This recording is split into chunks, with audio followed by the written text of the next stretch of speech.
Estamos aquí con Walter Chirinos, de Avanza País, y Ali Carlos Villarroel, de Democracia Directa. Básicamente, señor Ali Carlos, ¿usted por qué quiere ser candidato y qué plantea de llegar al Congreso? Gracias por la presentación. Mire, creemos que hay una enorme responsabilidad de participar para ayudar a nuestro país, que se va a asentar las nuevas bases legislativas para este nuevo proceso congresal del 2020 y generar las bases para el 2021.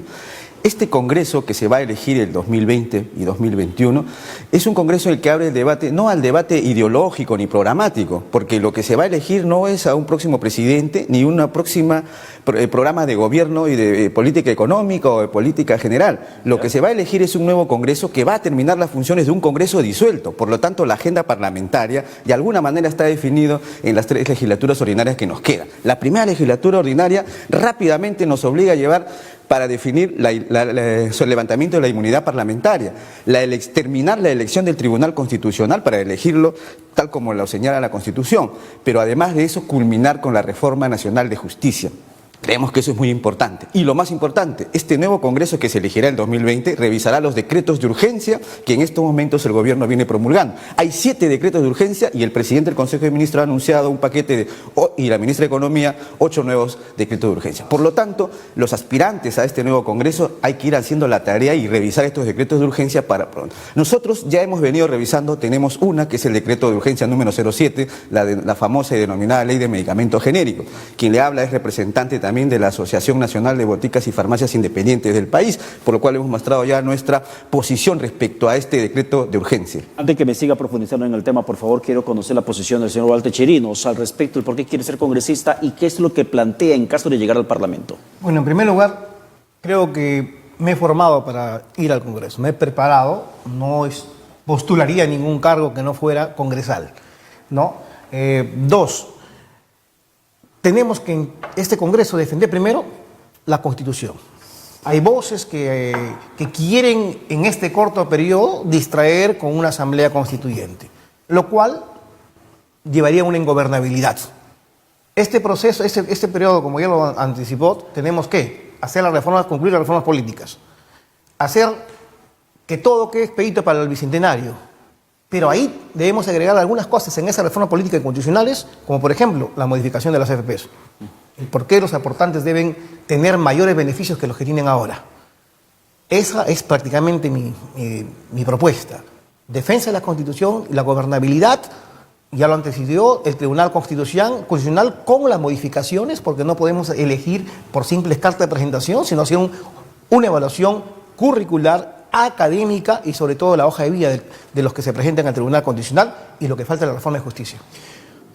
Partiendo por el tema ya más a detalle, en el tema de legislación a favor de la salud pública, para ustedes, ¿cómo se tendría que manejar dentro del Congreso o qué haría en el caso suyo Ali Carlos Villarroel en caso de ser parlamentario? Tenemos una propuesta justamente para mejorar la salud pública de la población y básicamente parte por la revisión de este decreto de urgencia. Nosotros vamos a proponer la revisión de este decreto de urgencia y la modificación. ¿Cuál es lo que está mal ahí en ese decreto? Creemos que el espíritu de la ley es buena porque busca acceder medicamentos a la población, pero hay un artículo que distorsiona el mercado farmacéutico y perjudica la salud de la población en forma general. El 4º artículo, la disposición complementaria, donde el Estado renuncia a su derecho y su deber de velar por la salud pública y traslada al sector privado, obligando a las farmacias privadas a que vendan medicamentos genéricos. Lo cual en su real extensión deberíamos explicar que este proyecto de ley lo que hace no solo es trasladar al sector privado, sino que traslada el gasto público al bolsillo de los pacientes, porque la responsabilidad del Estado, de acuerdo al mandato constitucional, artículo 1 de la Constitución Política del Perú, es velar por la salud pública y entregar medicamentos genéricos gratuitos a la población.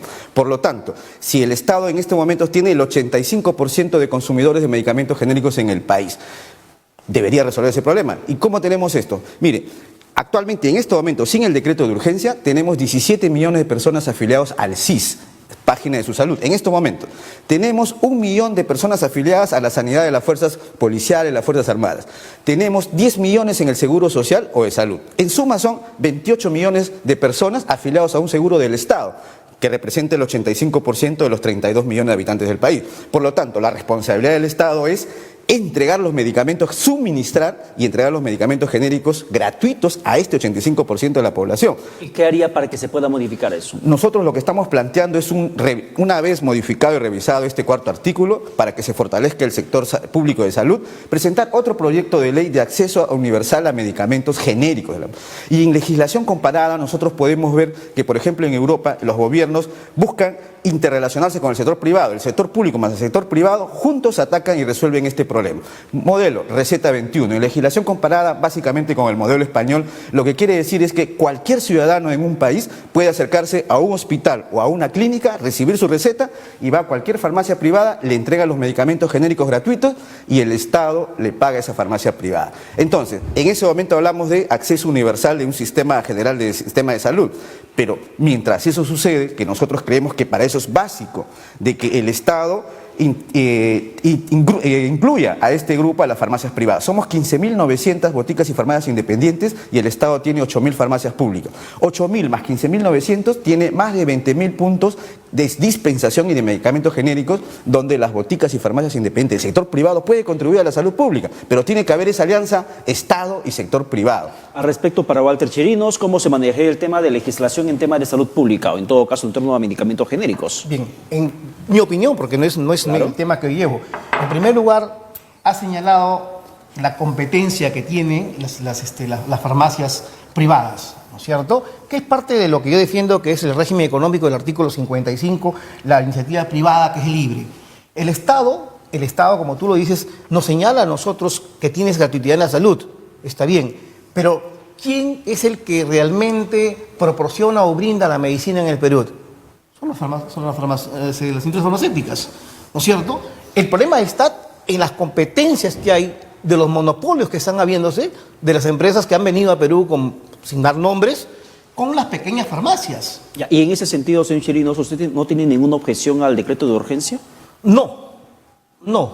¿Por qué? Primero que el Estado debe garantizar, sí, pero si te está dando o está llevándote a que sean genéricos y no comerciales como en la actualidad nos venden, ¿no es cierto? Tú vas a comprar una farmacia un producto, vamos a ponerle ácido acetil salicílico, que es la aspirina, y te venden como Panadol o con la otra, ese nombrecito que te la cambian las empresas, que te le ponen 300, 400% encima del genérico, es lo que el Estado debe hacer. Ya, promover, sí, el consumo de medicina genérica. Ya, en todo caso, para Walter Chirinos, desde Avanza País, ¿cómo sería en el tema de legislación en cuanto a salud pública se refiere? ¿Qué más hay que mejorar? ¿Qué propondrían? Lo que tiene que mejorarse es la forma en cómo concertan las industrias farmacéuticas, las empresas farmacéuticas, no todas por supuesto, sino las grandes cadenas, no me refiero a las pequeñas, sino a las grandes cadenas, en concertar precios que van en contra de los bolsillos peruanos. En eso sí hay que legislar. ¿Se necesita legislar? Se necesita que la legislación que tenemos se cumpla. O sea, que te hagan un seguimiento para que estas empresas no jueguen con los bolsillos del ciudadano. Porque las grandes cadenas son justamente las que concertan para elevar los precios y un montón de veces Indecopi los ha sancionado. Sin embargo, siguen concertando. Y al respecto de eso, por ejemplo, ¿por eso qué le parece? Sí, creo que es importante que señale algo que ha entrado al debate, el tema de los precios. Cuando el gobierno presenta este decreto de urgencia, no solo habla de acceso a medicamentos, sino intuitivamente pretende resolver los precios. Por eso nosotros hemos señalado de que esta ley es demagógica, es una ley populista y demagógica, porque no resuelve en ambos casos ni el acceso a medicamentos genéricos, porque traslada al sector privado, ni resuelve el acceso de los precios. En ese sentido, para eso hay que conocer cómo funciona el mercado farmacéutico. Yo soy un empresario del sector farmacéutico, de las pymes, y nosotros tenemos claro que hay una distorsión en el mercado farmacéutico por una posición de dominio de un grupo económico que tiene el 63% del mercado y un 37% lo tienen las 15.900 farmacias. Entonces la pregunta es, cuando el presidente, el ministro de Salud sale a anunciar que las farmacias son las responsables porque elevan los precios, yo le pregunto, una farmacia independiente, nosotros, somos la botica de barrio, la botica de esquina, ¿tienen la capacidad para colocar precio en el mercado? La distorsión de precios se da por esta posición de dominio, porque recordarás que el año pasado hubo una operación importante de un grupo económico que compra las principales cadenas. Antes habían 5 cadenas, Incafarma, Mifarma, FASA, BTL, Arcángel. Todas esas fueron compradas por un solo operador, el grupo Interbank. Ellos tienen el 63% del mercado y además tienen el 63% de la distribución, porque compraron Química Suiza, que es el distribuidor de la botica independiente y de la botica de la gran cadena. Y además tienen al laboratorio, el laboratorio es Pharma, y tienen a Aldis. Es decir, tienen el control de la producción, el control de la distribución y el control del retail, del punto de venta. La pregunta es, ¿quién pone los precios en el mercado? Entonces ahí lo que necesitamos es que el Estado pueda regular, pero a través de mecanismos constitucionales. Regular no es controlar precios, es a través de mecanismos constitucionales evitar la concentración y la posición de dominio. Si promoviera desde el Congreso. Desde el Congreso lo que tenemos que promover es la libre competencia, para que tanto las pequeñas empresas, las pymes, estén en las mismas condiciones y se defiende la inversión privada no solo del grande, sino del pequeño. Algo que es muy importante y que nosotros hemos señalado, que este decreto de urgencia vulnera dos derechos constitucionales, el 58 y 59, que es de libertad de empresa y de economía social del mercado. El Estado no puede intervenir la economía y decirle a una empresa privada qué productos debe vender y en qué cantidades debe vender. Bien, muchísimas gracias por esa parte de la explicación del tema de salud. Me terminas ahí porque yo voy a salir en defensa del que compra, no de la empresa. El señor, bueno, va para la empresa, yo voy para el que compra.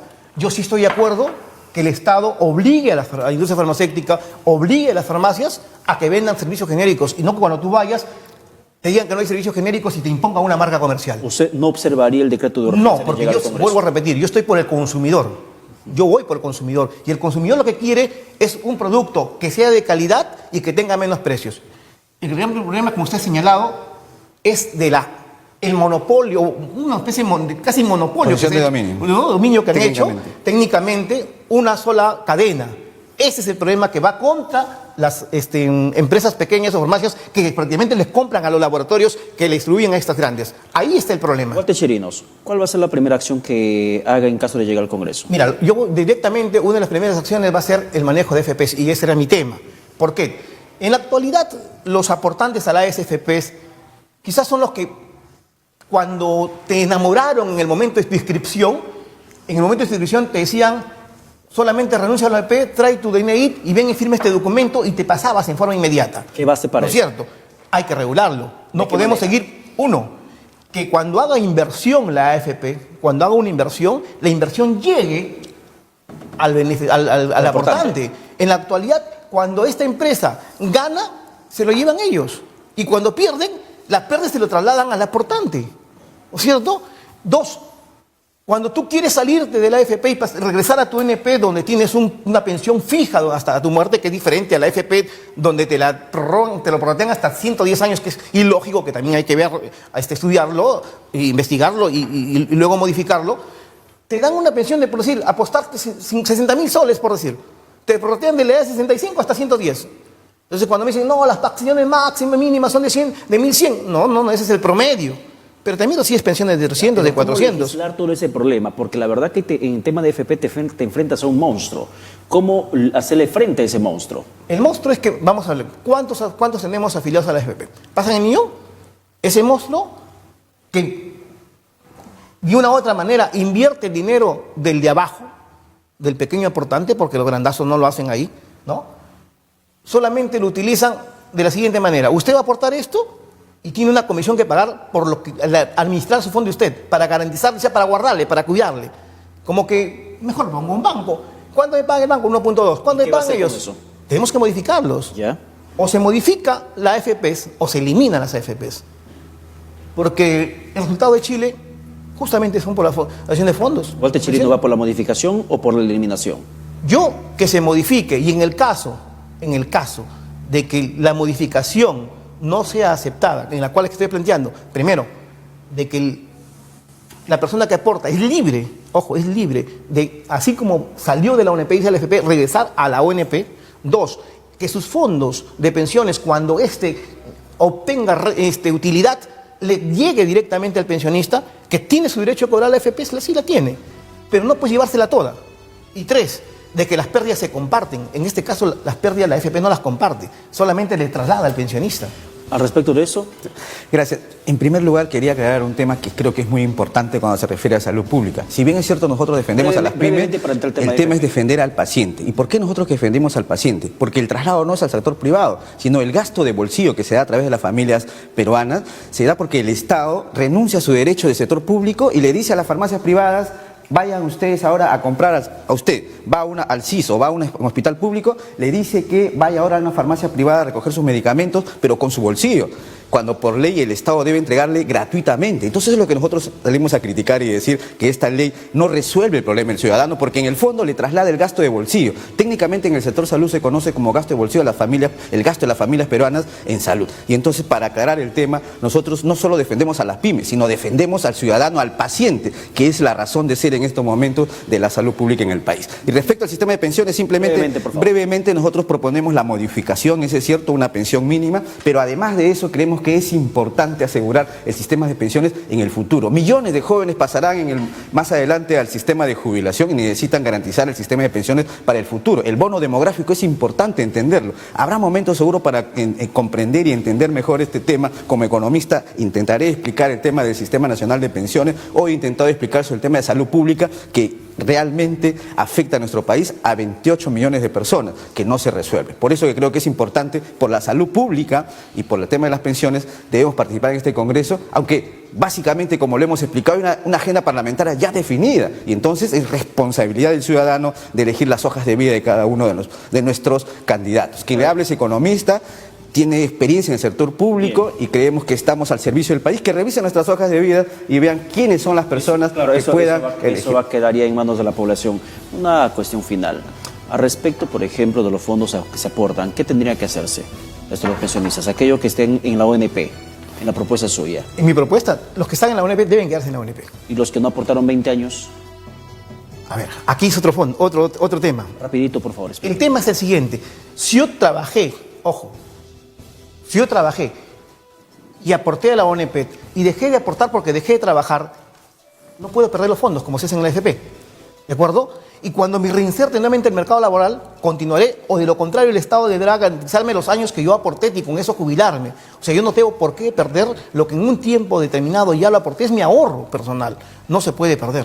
Bien. Para terminar, señor Carlos Villarroel, por favor, diríjase a la Cámara y mencione el partido una vez más a la población que nos está viendo en estos momentos, y sobre todo el número por el cual usted está yendo a la candidatura, para que pueda recordarlo. Gracias. Mi nombre es Ali Carlos Villarroel, voy al partido Democracia Directa, que es el partido de los fonavistas. Nuestra principal función será resolver el problema de los fonavistas del Perú, y ahí hay una propuesta interesante que estamos presentando para resolver este problema. Voy con el número 4 y el símbolo es la casita. La casita, que es el hogar, es la familia del Perú. Señor Chirinos, también lo mismo, hasta la Cámara, para que diga a la gente por qué votar por usted. Yo soy y contador cuál es su número además. Soy contador público, voy con el número 5 en Avanza País, y por lo tanto, lo mío es defender al que menos tiene y darle una mejor calidad de vida. Bien, muchísimas gracias por su presencia. Ambos, Chirinos, Ali Carlos Villarroel, también gracias por su presencia. Ha sido el segmento de Conoce tu Candidato que compartimos aquí en Mañanas Informativas, para que usted pueda escuchar un poco sobre los políticos que intentan llegar a obtener una curul el próximo 26 de enero.